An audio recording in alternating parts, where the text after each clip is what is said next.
अकोला के भाजपा सांसद संजय धोत्रे के घर और अकोला पूर्णा पैसेंजर ट्रेन को उड़ाने की धमकी से अकोला पुलिस की नींद उड़ गई है। इस संबंध में मुंबई पुलिस के कंट्रोल रूम में एक गुमनाम फोन आया था, जिसके बाद मुंबई पुलिस ने अकोला पुलिस को जानकारी दी। इसके बाद अकोला में सांसद के घर और रेलवे स्टेशन पर सुरक्षा बढ़ा दी गई है। मुंबई पुलिस के कंट्रोल रूम में आए एक गुमनाम फोन ने मुंबई से लेकर अकोला तक में हड़कंप मचा दिया। मंगलवार की रात मुंबई पुलिस को एक फोन आया। फोन करने वाले ने सांसद संजय धोत्रे के घर और अकोला पूर्णा पैसेंजर ट्रेन को उड़ाने की धमकी दी, जिसके बाद इस बारे में अकोला पुलिस को जानकारी दी गई। जानकारी मिलते ही अकोला पुलिस एक्टिव हो गई। रेलवे पुलिस की मदद से अकोला रेलवे स्टेशन के प्लेटफॉर्म नंबर 5 पर खड़ी अकोला पूर्णा पैसेंजर ट्रेन की गहन जांच की गई। स्टेशन पर सभी यात्रियों की जांच पड़ताल के बाद अकोला पूर्णा पैसेंजर ट्रेन को नांदेड़ के लिए रवाना किया गया। इसके साथ ही सांसद संजय धोत्रे के रामनगर स्थित आवास पर भी पुलिस सुरक्षा बढ़ा दी गई है। हालांकि इस बीच पुलिस सूत्रों ने बताया कि यह एक फर्जी कॉल था। फोन करने वाला युवक अकोला के उमरी इलाके का रहने वाला है और वो फिलहाल मुंबई में रहता है। वैसे वो युवक मानसिक रूप से बीमार है। इस मामले में अकोला पुलिस ने युवक के घर वाले से भी पूछताछ की है। बुल्ढाना जिले के एलसीबी की टीम ने साकरखेड़ा में छापेमारी कर 10 लाख रुपए का प्रतिबंधित गुटखा जब्त किया है। इस मामले में पुलिस ने 2 भाइयों को गिरफ्तारी करने के बाद खामगांव के नीलेश राठी को आरोपी बनाया है, लेकिन 1 सप्ताह बीत जाने के बाद भी आरोपी नीलेश राठी पुलिस की गिरफ्त से बाहर है। खामगांव के अपर पुलिस अधीक्षक श्रवण दत्त के पदभार ग्रहण करने के बाद कई अवैध धंधा करने वाले भूमिगत हो गए हैं, जबकि कुछ ने अपना ठिकाना बदल दिया है। इनमें खामगांव के नीलेश राठी का भी नाम है। नीलेश राठी गुटखा की तस्करी करता है।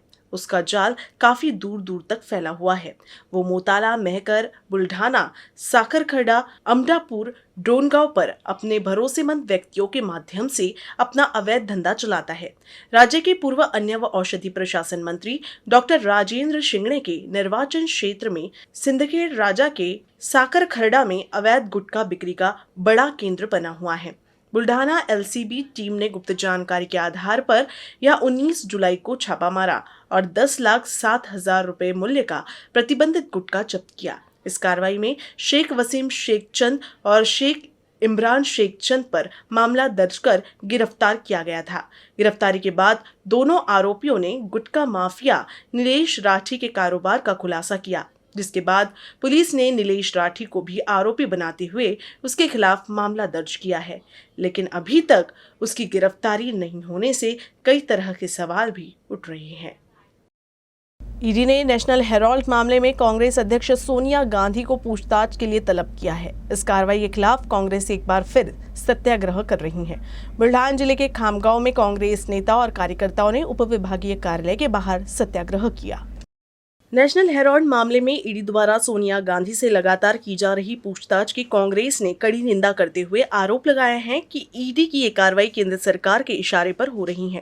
बुल्ढाना जिले के खामगांव उपविभागीय कार्यालय के बाहर कांग्रेस द्वारा सत्याग्रह आंदोलन किया गया। इस अवसर पर बड़ी संख्या में कांग्रेस कार्यकर्ता शामिल हुए।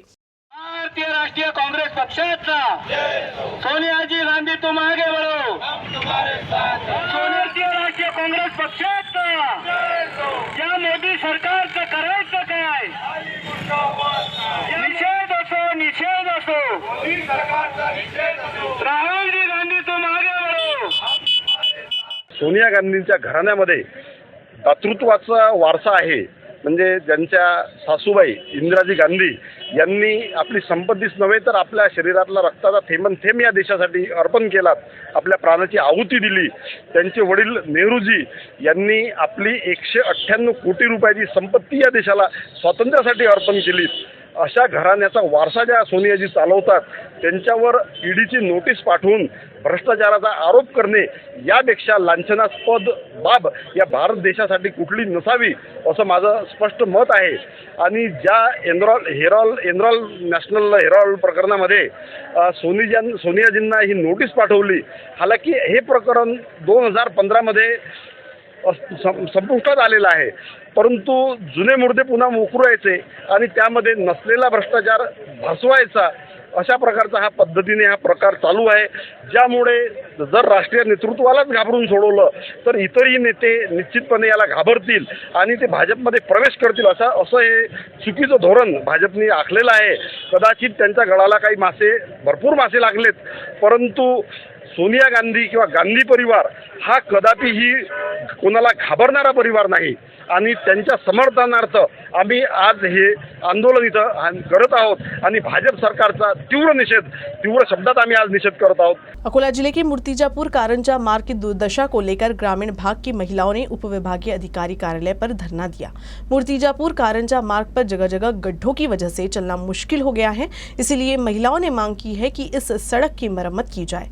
इस आंदोलन के दौरान महिलाओं ने ये भी चेतावनी दी कि अगर तत्काल सड़क की मरम्मत नहीं कराई गई तो 29 जुलाई को गड्ढों में बैठकर प्रदर्शन करेंगे. पिछले 2 साल से मूर्तिजापुर से कारंजा को जोड़ने वाले रोड पर बड़े बड़े गड्ढे बन गए हैं, जिससे आए दिन हादसे होते रहते हैं. अब तक कई निर्दोष लोगों की जान जा चुकी है, जबकि गड्ढों को नहीं भरने की वजह से अभी भी हादसे होते रहते हैं. स्थिति यह है कि मार्ग पर गाड़ी चलते समय लोग अपनी जान हथेली में लेकर चलते हैं. बरसात के मौसम में गड्ढों में पानी भरने की वजह से समस्या और भी बढ़ गई है. इसके बावजूद सड़क की अनदेखी की जा रही है. कुछ दिनों पहले ही दहातोंडा की एक गर्भवती महिला की अस्पताल जाने के दौरान ही इस सड़क से जाते समय रास्ते में ही प्रसूति हो गई थी. इस खराब सड़क के कारण वो अस्पताल नहीं पहुंच पाई. इस मार्ग पर आने वाले दहातोंडा, जामठी, हाथगांव, उमरी, आरखेड़, तुरखेड़, कुरम्बा, शिवण, बिड़गांव और आसपास की महिलाओं ने इस सड़क को लेकर आक्रामक रुख अख्तियार किया है और उप विभागीय अधिकारी अभय सिंह मोहिते पाटिल के कार्यालय में पहुंची और सड़क की दुर्दशा के बारे में बताया. महिला ने तत्काल सड़क की मरम्मत कराने की मांग की है. माझ्या इथं कधी एक गरोदर महिला होती आणि मी ॲम्ब्युलन्सला फोन केला तेव्हा ती सुद्धा समजा पहिल्यांदा आलेली होती की नाही, त्यांना अनुभव होता असा, रात्रीची बोलावली होती तर ते सुद्धा यायला तयार नव्हते. तुमच्या गावाचा रस्ता एवढा बेकार आहे म्हणे, सांगा आम्ही गरोदर ते माता आता घरी कसं करायचं, त्याच्यातलं बाळाचा आणि त्या माताचा जीव जायचाच हे आहे की नाही.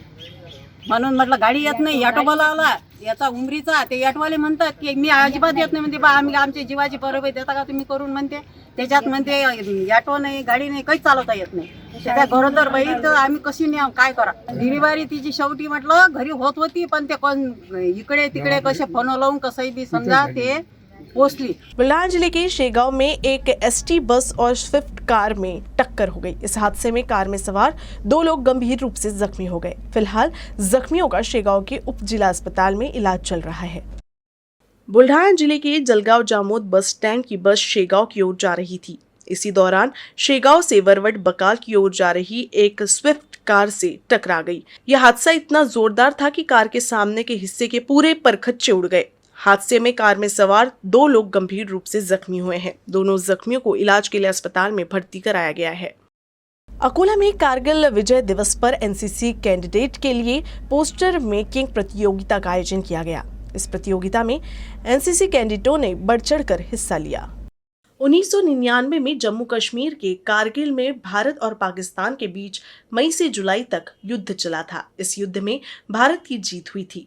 23 साल पहले लड़े गए इस युद्ध में भारतीय सेना के जाबाज जवानों ने पाकिस्तान को मुंहतोड़ जवाब देते हुए घुसपैठियों को मार भगाया था. इस जंग की जीत पर हर साल 26 जुलाई को विजय दिवस के तौर पर मनाया जाता है.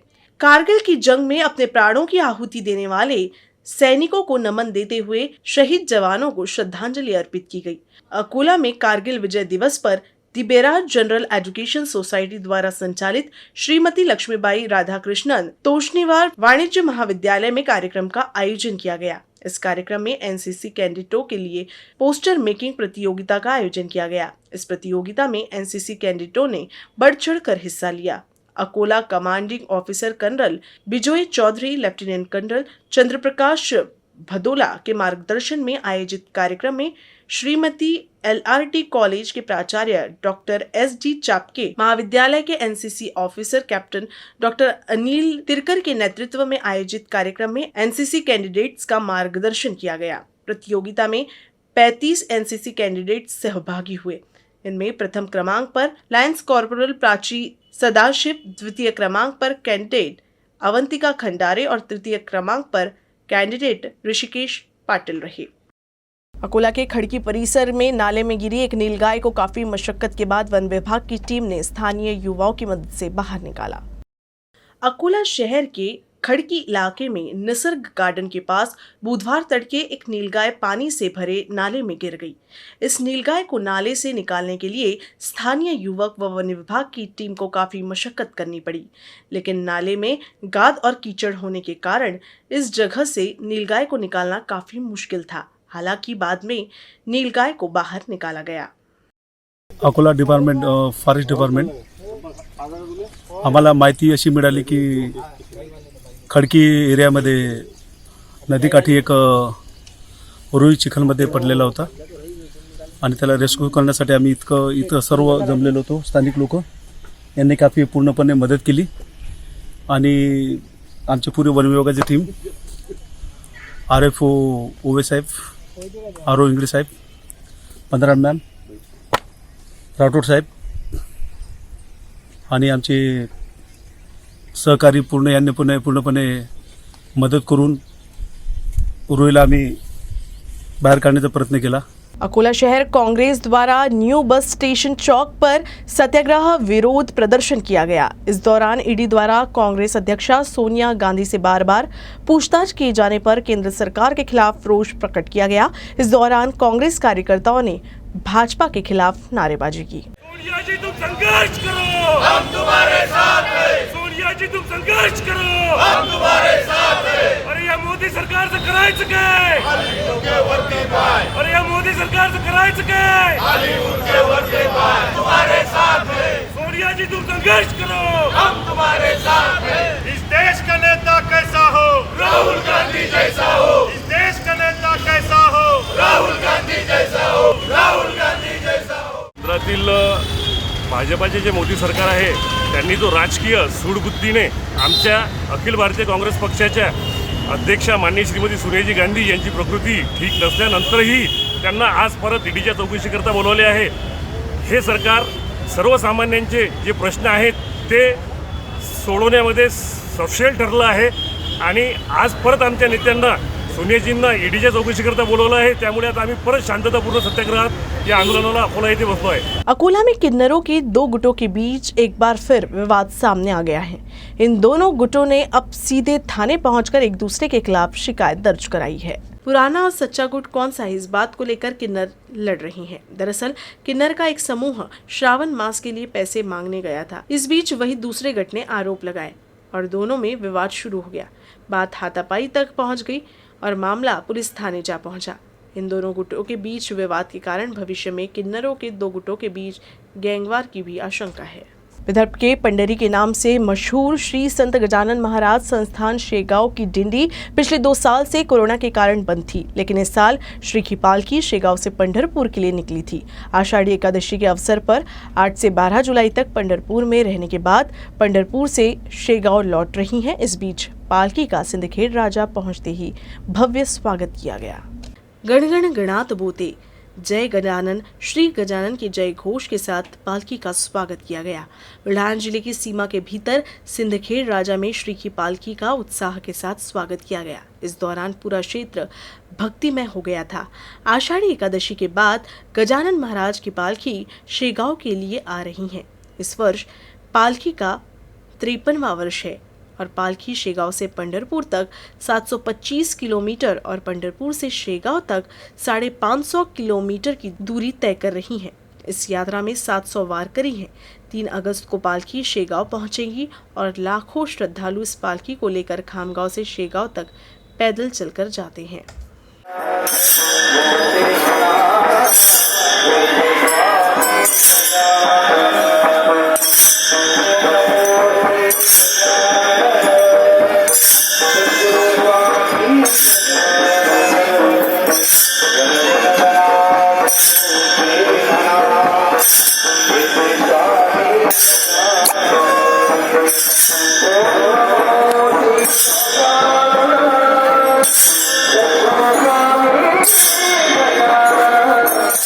न्यूज रूम से बस इतना ही। खबरों का सिलसिला यूं ही चलता रहेगा। आप देखते रहिएगा UCN न्यूज अकोला।